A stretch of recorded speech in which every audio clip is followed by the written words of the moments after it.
जय बोलो देवादिदेव 1008 श्री भगवान महावीर स्वामी की जय जय जय। अहिंसा परमो धर्म की जय जय जय। परम पूज आचार्य गुरुवर श्री विद्यासागर जी महाराज की जय जय जय। परम पूज महामना मुनिराज प्रमाण सागर जी महाराज की। परम पूज अरह सागर जी महाराज की। गृहस्थ जीवन को सफल और सार्थक बनाने वाले सूत्रों में आचार्य कुंद हमें 5 अनुव्रतों को अंगीकार करने की प्रेरणा देते हैं। थूले तस्काय बहे, थूले मोशे अदत्त थूलेय, परिहारो पर महिला, परिग्रहारंभ परिमानम। इन 5 अनुव्रतों की चर्चा के क्रम में हमने अहिंसानुव्रत, सत्यानुव्रत, आचर्यानुव्रत और ब्रह्मचर्यानुव्रत पर चर्चा की। आज बात है 5वें अनुव्रत की, जिसे आचार्य कुंद ने परिग्रहारंभ परिमाणम के रूप में उल्लिखित किया है। परिग्रह और आरंभ का परिमाण मनुष्य के जीवन में सबसे ज़्यादा अगर आसक्ति होती है तो धन पैसे से होती है। विषयों की आसक्ति से भी प्रगाढ़ आसक्ति धन की आसक्ति दिखती है, क्योंकि विषयों की आसक्ति एक उम्र के बाद मंद हो जाती है और एक उम्र में ही प्रकट होती। खासकर वासना की आसक्ति एक उम्र के बाद शुरू होती है और उम्र ढलने के बाद कम हो जाती है, खत्म भी हो जाती है। लेकिन धन की आसक्ति एक छोटे से बच्चे में भी होती है। दूध पीते बच्चे को भी कहो तो कागज फाड़ देगा, नोट नहीं फाड़ेगा। और कब्र में पांव लटक जाने तक लालसा बनी रहती, बल्कि बढ़ती है, घटती नहीं। आचार्य कुंद कहते हैं जीवन को सुखी बनाना है तो इसका परिमाण करो। आज कुछ सवाल आपसे करता हूं। आप लोग पैसा कमाते हो कि नहीं कमाते हो? किस लिए कमाते हो?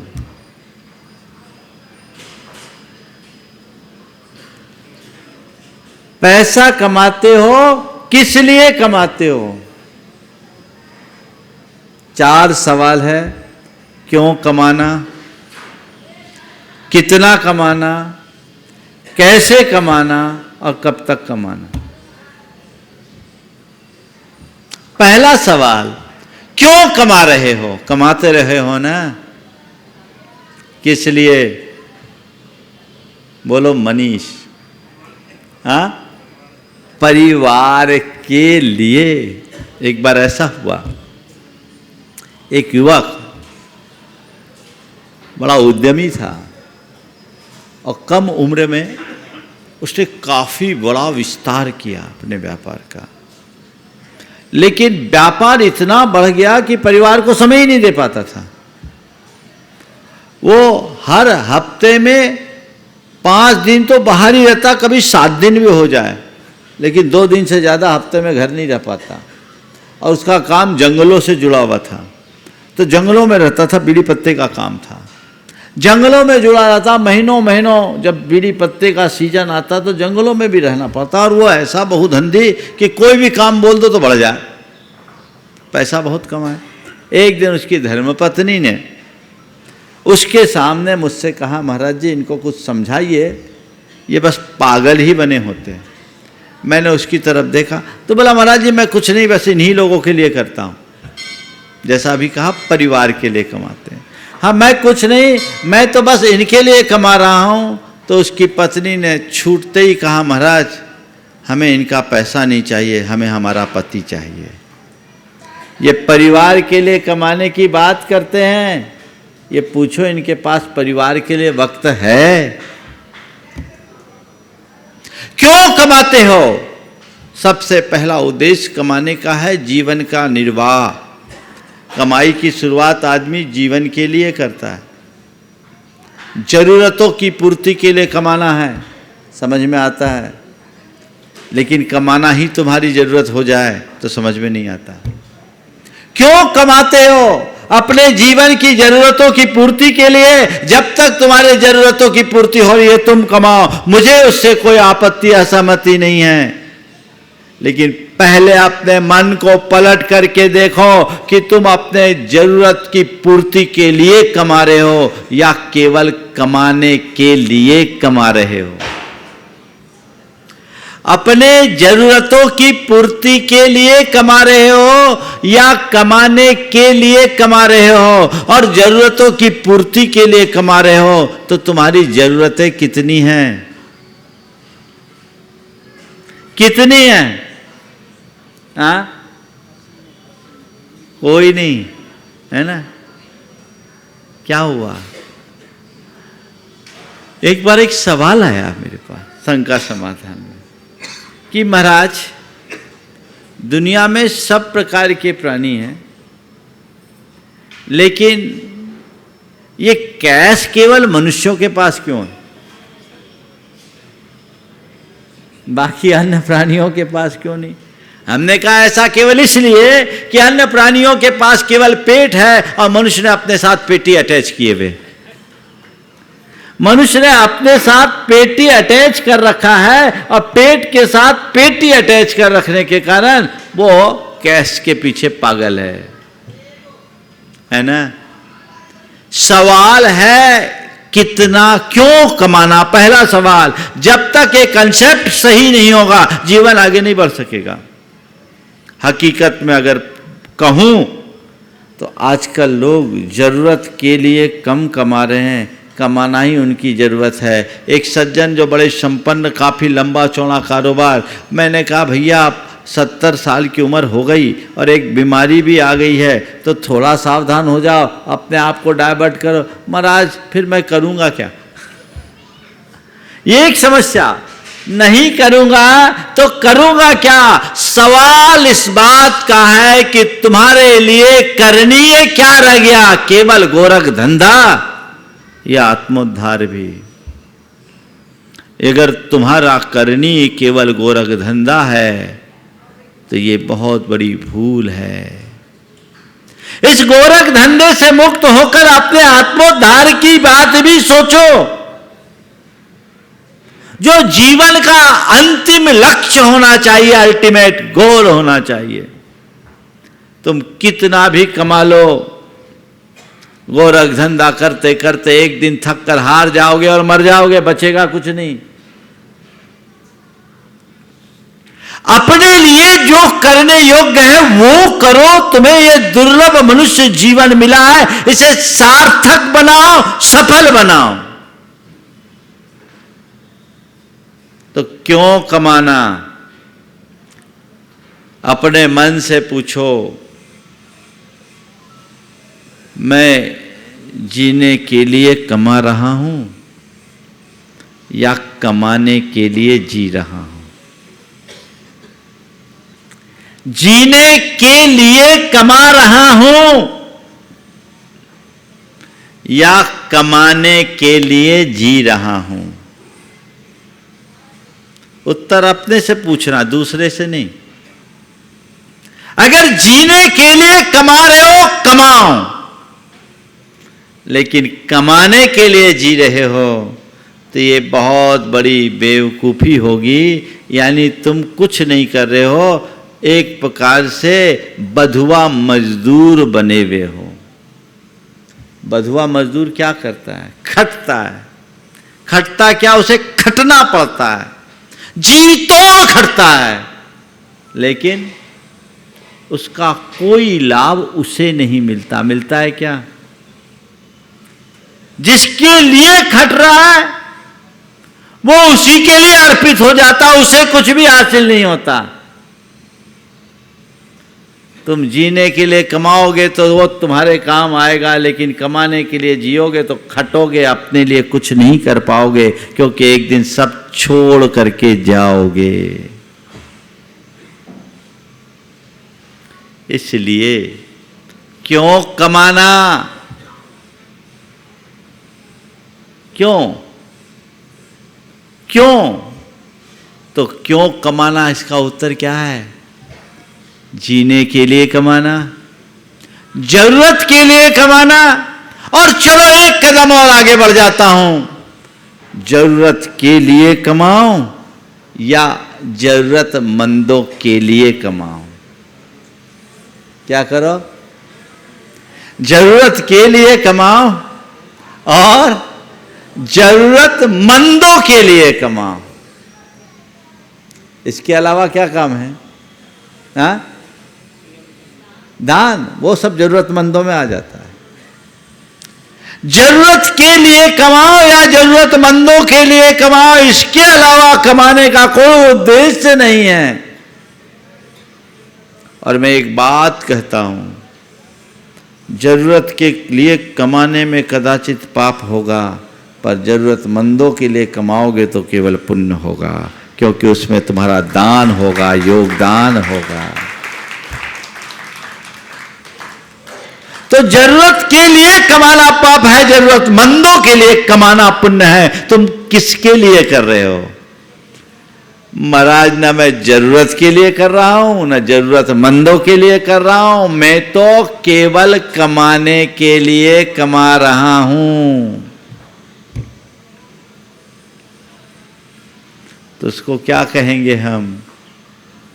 जो जरूरत के लिए कमाए वो उसकी व्यवस्था है, जो जरूरतमंदों के लिए कमाए ये उसकी उदारता है, और जो केवल कमाने के लिए कमाए ये उसकी मूर्खता है। तुम किस स्थिति में जी रहे हो? तुम विवश हो, उदार हो या मूर्ख, तय तुम्हें करना है। बात थोड़ी चुभ सी रही होगी। एक दिन एक ने कहा, महाराज आपके सारे प्रवचन बहुत अच्छे लगते हैं, आपके सारे प्रवचन बहुत अच्छे लगते हैं, लेकिन जिस दिन आप पैसों के बारे में बोलते हैं ना, तो थोड़ा खलबली मचने लगती कि आज तो क्या होगा। ये क्या है? ये तुम्हारी प्रगाढ़ लालसा की अभिव्यक्ति है।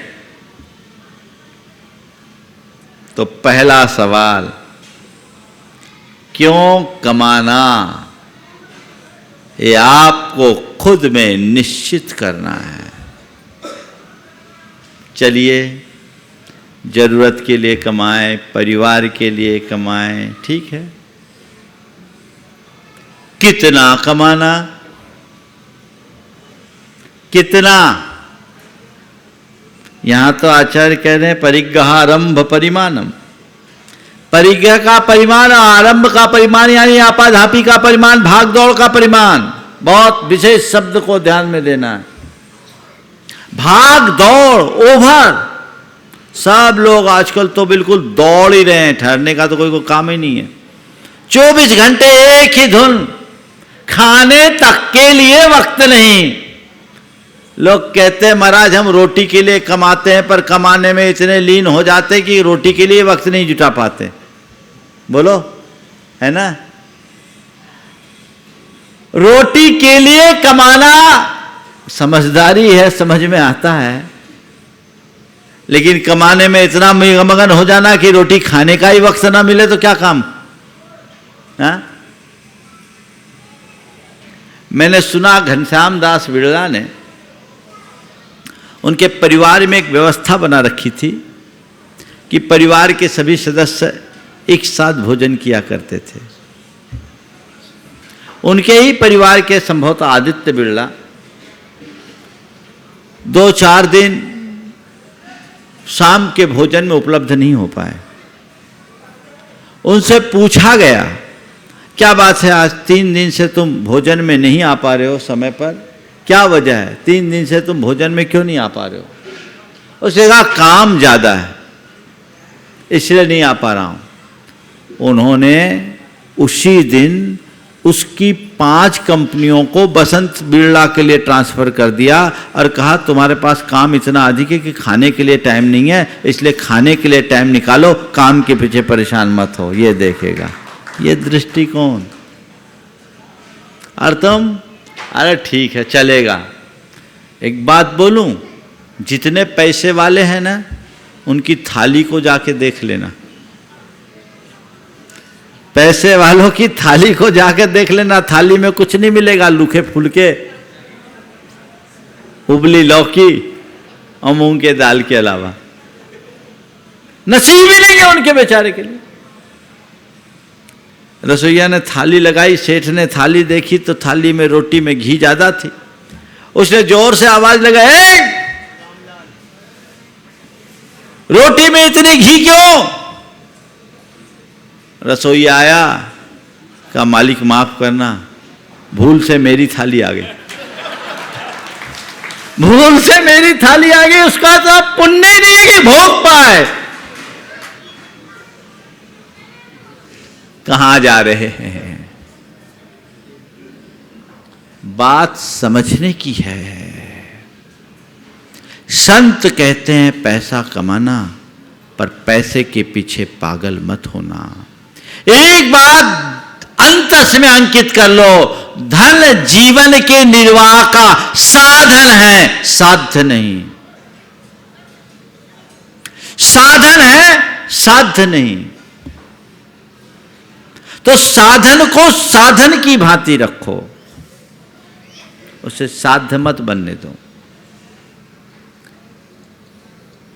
तो कितना कमाना? बोलते हैं महाराज जी, आप लोगों का उपदेश सुनेंगे और हम लोग कमाना कम कर देंगे तो फिर ग्रोथ कैसे होगी? हमारे देश की इकोनॉमी का क्या होगा?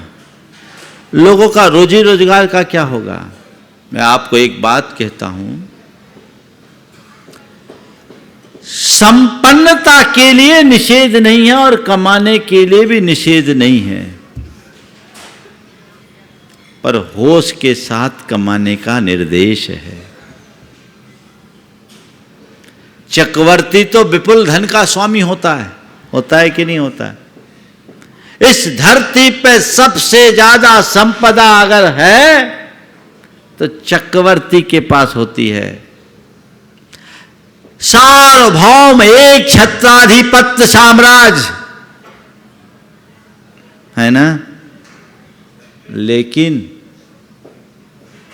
लेकिन क्या वो उसको अपना नहीं मानता, उसके प्रति उसके मन में स्वामित्व नहीं होता, वो केवल कस्टोडियन बन करके जीता है। उसके अंदर इस बात का हर पल श्रद्धान रहता है, मेरे पास भले हैं, मेरे नहीं है, मेरा तो केवल मैं हूं, ये समझ होनी चाहिए और कुछ नहीं।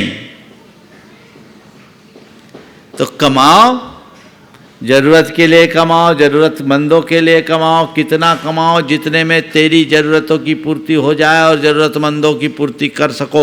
जहां जरूरत हो, चाहे वो धर्म के क्षेत्र में हो, चाहे लोक के क्षेत्र में हो, चाहे लौकिक कार्य में हो, चाहे पारमार्थिक कार्य में हो, जो कमा रहा है उसको लगाते जाओ, लगाते जाओ, लगाते जाओ। तत्परता से कमाओ और उदारता से लगाओ। जीवन का लक्ष्य होना चाहिए। तत्परता से कमाओ, उदारता से लगाओ। आप लोग कमाते तो खूब तत्परता से हो, लगाने में हाथ संकोच करके रखते हो, खींच करके रखते हो। नहीं, उदारता और भागम भाग नहीं, आरंभ से परिमाण करो। आज परिग्रह का परिमाण करने की बात की जाती है। लोग 10 प्रकार के परिग्रह के परिमाण की बात करते हैं। मैं कहता हूं ये आउटडेट हो गया। आज आपको कितना कमाना मैं बताऊं? कितना कमाना बता दूं? हाँ, जितने में तुम्हारे शरीर का स्वास्थ्य प्रभावित न हो, मन की शांति खंडित न हो, परिवार का प्रेम बना रहे और धर्म कार्य के लिए समय निकलता रहे, उतना कमाओ। अपने स्वास्थ्य के मूल्य पर पैसा कमाना पागलपन है। लोग भाग रहे, न खाने का ठिकाना, न पीने का ठिकाना, न रहने का ठिकाना, न सोने का ठिकाना, भाग रहे बस अपॉर्चुनिटी है, अवसर है, अवसर है, अवसर है। अरे भैया तुम आदमी हो, बैल थोड़ी। क्यों ये आरंभ है, भाग दौड़ है, जरूरत से ज्यादा भाग दौड़ किसके लिए? अपने मन से पूछो। मैं अपने शरीर के स्वास्थ्य को पहली प्राथमिकता दूंगा। अभी तो लोगों की ये हालत है, 24/7 24 घंटे 7 दिन बस एक ही धुन। फिर उसके कारण क्या होता है? जब पैसा कमाने में टेंशन आता है ना, तो फिर डायबिटीज होती है, कार्डिक प्रॉब्लम होता है, फिर ब्लड प्रेशर खराब होता है, फिर अन्य तरह की बीमारियां जकड़ लेती है। आप देखिएगा ज़्यादातर बिजनेसमैन और प्रोफेशनल्स जो 35 क्रॉस कर चुके हैं, उन सबको आप देखिएगा तो सब डायबिटीज के शिकार हो गए हैं या कगार पर पहुंच गए। क्यों? ये अतिरिक्त आपाधापी का नतीजा है। कितना कमाना? पहला, मन की शांति खंडित ना हो। पहला यहां से शुरू करता हूं। कहां? पहले मन में टेंशन, दबाव, प्रेशर नहीं। व्यापार उतना ही करो जितने पर तुम उस पर हावी रह सको। व्यापार पर जब तक तुम हावी हो, तुम्हारा जीवन सेफ है। जिस दिन व्यापार तुम पर हावी हो गया, तुम असुरक्षित। सिस्टम बना के करो। मैंने अशोक जी पाटनी के यहां देखा, जब मैं उनके यहां था, उनके ऑफिस में था, दिखाया तो ऑफिस में कुछ नहीं, थोड़ी सी कुछ फाइलें पड़ी हुई थी। उन्होंने कहा, महाराज मैं जब कभी आता हूं, मेरा इतना ही काम है, मैं इन फाइलों को देखता हूं और इसमें से महाराज एक भी फाइल मेरे व्यापार की नहीं है। वो सारी फाइलें क्या होती है, जो आरके फाउंडेशन के द्वारा लोगों को चैरिटी करते हैं, विधवाओं को, अस्वस्थ लोगों को, स्कॉलरशिप, बच्चों की पढ़ाई आदि के लिए करोड़ों रुपया उनका जाता है। बोला महाराज मेरा यही काम है, जब भी आता हूँ 2 घंटे 3 घंटे मैं इसमें देता हूँ, सबको रिकमेंड करता हूँ, उनका पैसा भेजता हूँ, मैं कुछ नहीं करता। मैंने कहा फिर काम? बोले मेरे आदमी करते हैं, हमको तो केवल चेक पर साइन करना, हमको कुछ नहीं करना। हमने ऐसा सिस्टम बना रखा है और उसका ही परिणाम है। आज देखो इतने बड़े कारोबार के धनी होकर वो धार्मिक सामाजिक कार्यों में कितना समय निकाल पाते हैं। तुम अपना ऐसा सिस्टम बना लो और फिर कमाओ जितना कमाना है। मैं नहीं कह रहा हूं कि इतना ही कमाओ, समझ रहे ना? आज के संदर्भ में परिज्ञा के परिमाण का मैं एक नया रूप बता रहा हूं, जितने में मन की शांति खंडित न हो, दिमाग पर प्रेशर नहीं होना चाहिए, पैसा नहीं कमाना है, व्यापार पर राज करना है।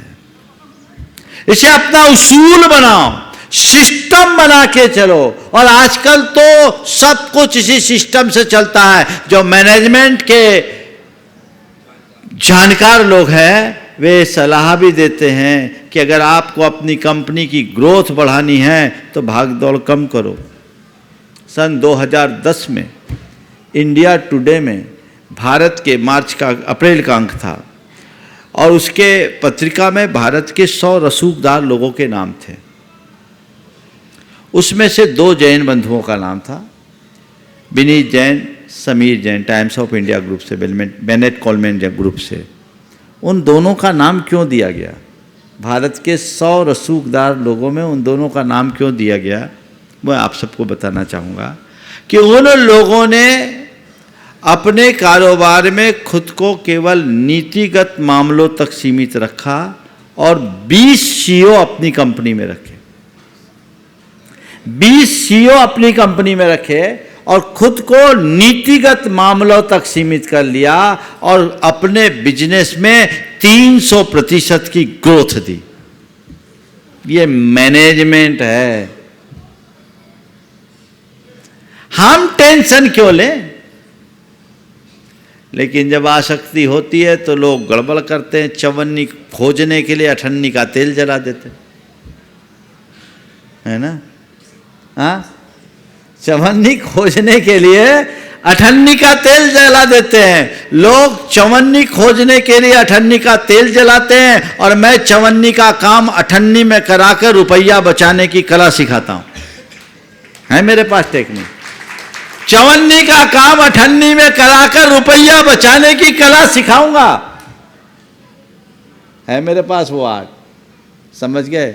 ज्यादा मगजमारी करोगे तो कुछ नहीं होगा। मैं भिंडर में था, एक दिन अपने प्रवचन में ये बात कहा, संयोग तो उसी दिन अशोक जी पाटनी आ गए।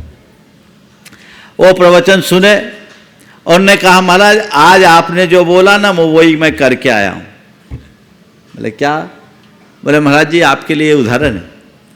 उनको अपना वंडर सीमेंट का एक्सपांशन करना था। उनकी बोर्ड बैठी और बोर्ड में सब लोग कह रहे थे कि इसका कॉन्ट्रैक्ट किसको दे। तो लोकल जो वेंडर थे, कॉन्ट्रैक्टर्स थे, वो जिस काम को 25 करोड़ में कर रहा था, अशोक जी ने वही काम 35 करोड़ में एल&टी को दिया। 10 करोड़ ज़्यादा, 35 करोड़ में एल&टी को दिया। सब ने बोला ये काम 25 में हो रहा, 35 में क्यों कर रहे? ये भी तो उन्हीं को पेटी कॉन्ट्रैक्ट देगा। बोले देगा, पर ये बताओ इस आदमी के पास इंजीनियर कितने हैं, इसके पास और साधन कितने हैं? बोले जोड़ेगा। बोले 3-4 महीना लग जाएगा। बोले लगेगा। हमारा काम लेट होगा। बोले हाँ। बोले एल&टी के पास? बोले ये सब चीज़ें हैं। तो हम बोले ये बताओ हमारे पास बैंक का इतना लोन है, हमारी फैक्ट्री अगर 3 महीना भी लेट हुई तो हमारा ब्याज कितना लगेगा? ब्याज कितना लगेगा? और प्रोडक्शन लेट होगा तो वो कितना बड़ा नुकसान होगा। महाराज जी मैंने अपना बीटो लगा के निर्णय लिया। आप बताओ 700 करोड़ का लोन है, 3 महीना भी अगर लेट हुआ तो कितना इंटरेस्ट जाता है, आप हिसाब लगा लो। महाराज मैंने चवन्नी का काम अठन्नी में करा के रुपया बचाया कि नहीं बचाया? This is art. ये मैनेजमेंट है ना। व्यापार का सिस्टम ऐसा बनाइए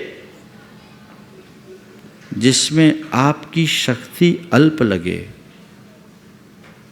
और आमदनी अधिक हो। पहले तो व्यापार का चुनाव ही ऐसा करो। कैसा व्यापार चुनो बताऊं? आज तो महाराज आप हमारे मतलब की बात कर रहे हैं। चलो बता देता हूं व्यापार कैसा चुना। जिसमें न्यूनतम हिंसा, अधिकतम आय और अल्पतम व्यस्तता हो, वैसा काम करो। न्यूनतम हिंसा, अधिकतम आय और अल्पतम व्यस्तता, जिसमें इन्वॉल्वमेंट कम हो और इनकम अधिक हो और हिंसा ना हो, वायलेंस ना हो, ये व्यापार चुनना चाहिए। तो अपना सिस्टम बनाओ, उस हिसाब से कमाओ। कितना कमाना? जितने में मन की शांति खंडित ना हो। फिर शरीर में, दिमाग में टेंशन नहीं तो शरीर भी स्वस्थ रहेगा। ज़्यादातर बीमारियां तो टेंशन जन्य है, तो शरीर का स्वास्थ्य प्रभावित ना हो। फिर परिवार का प्रेम मेंटेन होना चाहिए। आजकल पैसों के पीछे तो परिवार का प्रेम ही नष्ट हो जाता है। औरों को तो जाने दो, आजकल लोग पैसा, प्रेम कब बनता है? जब आप एक दूसरे के साथ समय दो, साथ दो। अब तो पति पत्नी एक दूसरे को टाइम नहीं दे पाते। अक्सर पत्नियों को इसी बात की शिकायत होती कि हमारे साहब को टाइम ही नहीं है। पति अक्सर बहुत बड़ा व्यापारी था, उद्यमी था, लेट आता था। एक दिन रात के 12 बजे आया, बोला जल्दी खाना परस। पत्नी कही ये कोई टाइम है 12 बजे रात में आने का? रोज रोज आप ऐसा करते हैं? अरे पूछ मत, मुझे मरने की फुर्सत नहीं, मैं बहुत बिजी हूँ। पूछ मत, मुझे मानने की फुर्सत नहीं, मैं बहुत बहुत बहुत बहुत बिजी हूं। पत्नी रोज के इस डायलॉग को सुनकर झल्ला पड़ी। बोले ठीक है, मरना है तो थोड़ा देर से मरना, मरना है तो थोड़ा देर से मरना। मैं भी अभी बहुत बिजी हूं, मुझे रोने की फुर्सत नहीं, मुझे अभी रोने की फुर्सत नहीं। अरे तुम्हारे पास समय नहीं हो, खुद के लिए समय नहीं, परिवार के लिए समय नहीं, तो फिर तुम्हारी इस मगजमारी का अर्थ क्या है? लगाम लगाओ। मन की शांति खंडित होने लगे, व्यापार में ब्रेक लगाओ। शरीर का स्वास्थ्य अगर प्रभावित होने लगे, व्यापार में रोक लगाओ। और परिवार का प्रेम प्रभावित होने लगे तो विराम लो। मेरी पहली प्राथमिकता व्यापार नहीं, मेरा परिवार होना चाहिए, क्योंकि मैं परिवार के लिए ही तो कमा रहा हूं। समझ रहे? अधिकतर लोगों की शिकायत, बच्चों की, बड़ों की, टाइम ही नहीं है। थोड़ा बहुत टाइम मिला भी तो सोशल मीडिया है, बस सबकी उंगलियां ऐसे चलते रहती। कहां प्रेम? हाँ, सबकी यही शिकायत है ना?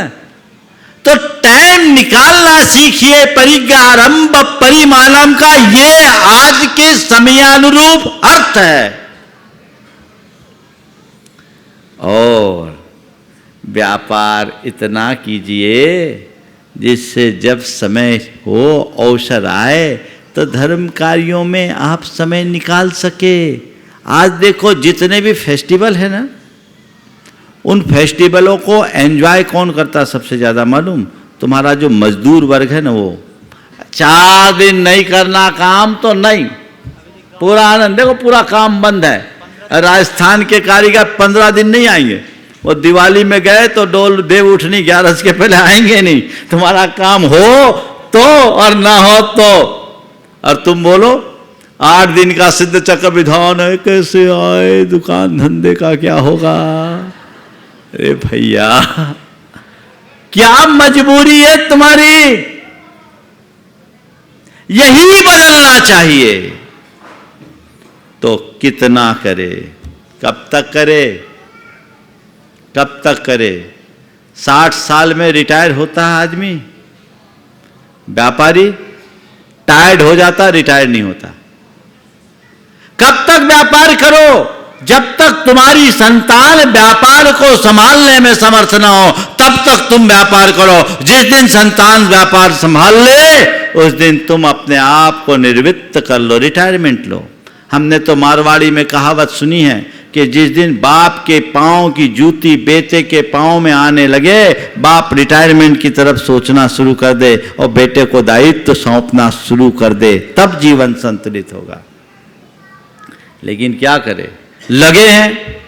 और उसके कारण बड़ा गड़बड़ भी होता है। जनरेशन गैप के कारण रोज माथा पच्ची होती है। बाप अलग सोचता है, बेटा अलग सोचता है। पिता अपने ढंग से व्यापार करना चाहता है और बेटा अपने तरीके से कराना चाहता है। रोज किटर पिटर होते रहती है, किचकिच होती रहती है।